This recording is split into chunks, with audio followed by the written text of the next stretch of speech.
अस्सलाम वालेकुम। Difference between volatile and non volatile. तो वोलेटाइल का मतलब है कि जब जो चीज़ वाश्ड आउट हो जाती है काफ़ी टाइम के बाद, जिस तरह अगर पानी ज़मीन पे पड़ा है तो वो उड़ जाता है बुखारात बनकर, इसका मतलब है water is volatile.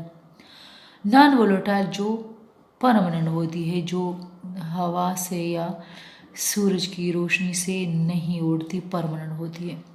Computer memory that require constant power to maintain the stored information, वो मेमोरी जिसको पावर की ज़रूरत होती है डेटा को रखने के लिए। जब लाइट चली जाती है तो सारा डेटा भी डिलीट हो जाता है। इसकी मिसाल रैम है।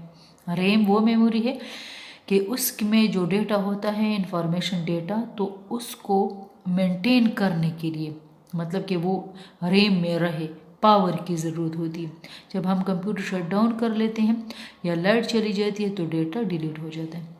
Computer memory that can store information even when there is no constant power, वो मेमोरी जिसमें इंफॉर्मेशन स्टोर होती है अगर पावर ना भी हो। इसकी मिसाल सेकेंडरी स्टोरेज डिवाइसेस भी है और रोम भी है। Required as consistent flow of power to retain data, power की ज़रूरत होती है। It does not require a consistent flow of power to retain data.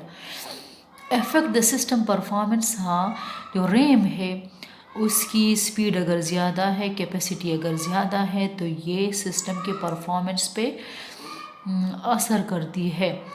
Effects the system storage, ये जो है सिस्टम स्टोरेज पे इफेक्ट करती है। अगर ज़्यादा है तो सिस्टम स्टोरेज की कैपेसिटी ज़्यादा होगी।